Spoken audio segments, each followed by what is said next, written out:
Bienvenue dans ce nouvel épisode du podcast Eagle Rocket, le rendez-vous de celles et ceux qui veulent réussir leurs recrutements commerciaux.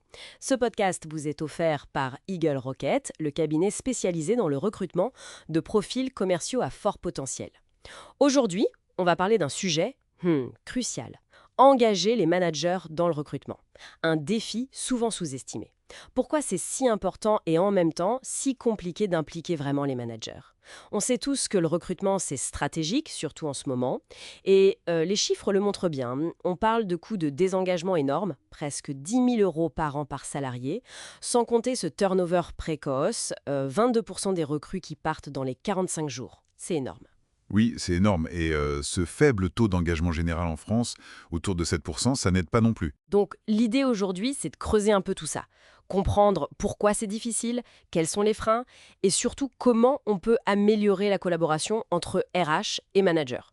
On va s'appuyer sur pas mal de données, notamment de l'APEC, Cegid, Testmotiva. Exactement. Alors, pour commencer, le manager, il semble être au cœur du système, non?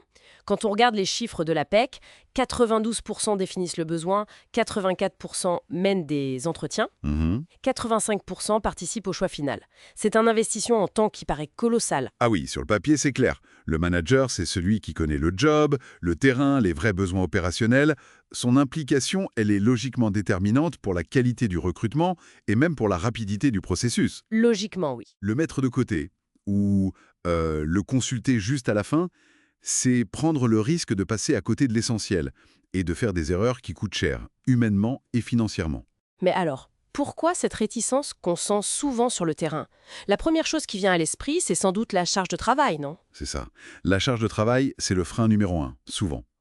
Le recrutement, ça peut être vu comme une tâche de plus, chronophage, et pas forcément prioritaire face aux urgences du business quotidien. Et puis, il y a peut-être un manque de clarté sur leur rôle exact. Qu'est-ce qu'on attend vraiment d'eux? Tout à fait. Le flou sur les rôles, c'est un autre point. Et il y a aussi une certaine appréhension parfois. La peur de mal faire, de ne pas savoir évaluer correctement un candidat, surtout sur les compétences comportementales. D'ailleurs, la PEC montre que 43% des managers trouvent ça difficile, l'évaluation des soft skills. C'est pas inné. Ah oui, je comprends. Et la peur du risque juridique aussi, peut-être? La discrimination? Exactement. La crainte d'exposer l'entreprise. Et puis, il faut le dire, parfois, comme le suggère Cegid, certains services RH peuvent aussi avoir tendance à garder le contrôle, à considérer le recrutement comme leur domaine réservé. Moins de partage d'infos, moins de codécision. D'accord. Et quand le manager est distant ou pas vraiment investi, les conséquences, elles sont directes, j'imagine. Ah bah oui, forcément. Les délais s'allongent, les candidats peuvent se lasser, l'expérience candidat en prend un coup, ce qui est mauvais pour l'image de l'entreprise. Et le pire, c'est l'erreur de casting, non? C'est ça.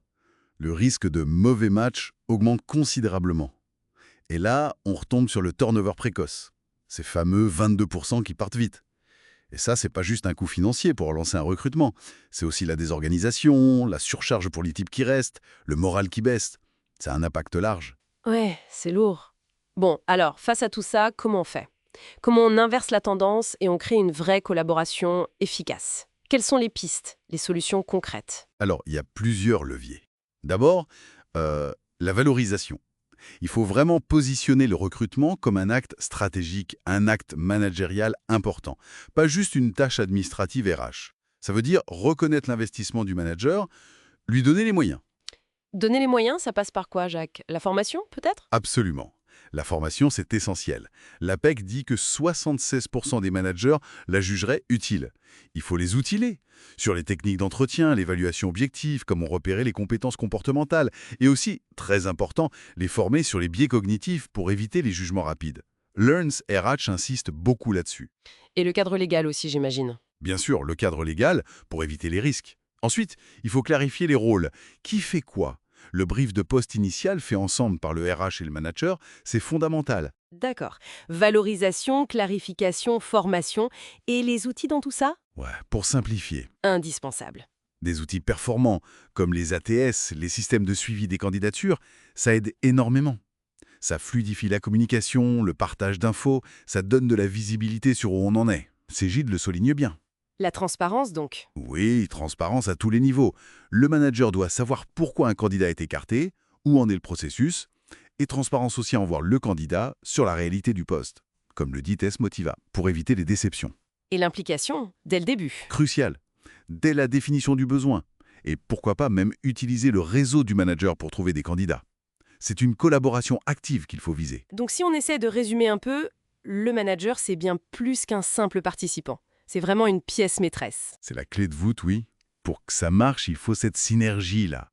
Des rôles clairs, de la formation, des outils qui aident vraiment, et une communication hyper fluide et transparente. Et les bénéfices au final? Des recrutements plus rapides, de meilleure qualité, des nouveaux qui s'intègrent mieux et qui restent, des équipes plus stables, et une meilleure image pour l'entreprise. Que du positif. Et tiens, pour finir, une petite réflexion. Et si au fond, la clé pour attirer et retenir les talents, surtout les commerciaux, c'était pas juste les process ou les outils, mais la qualité de la toute première vraie rencontre humaine entre le futur manager et le candidat. Si cette première interaction est réussie, authentique, eh bien peut-être qu'elle pose les bases d'une collaboration solide avant même le premier jour. Ça crée un engagement mutuel en fait. C'est une pensée intéressante pour conclure. Merci beaucoup pour cet échange et merci à vous d'avoir écouté ce podcast proposé par Eagle Rocket. Pour aller plus loin dans vos projets de recrutement commercial, n'hésitez pas à nous contacter via notre site eaglerocket.fr. Et si cet épisode vous a plu, abonnez-vous pour ne rien manquer des prochains contenus.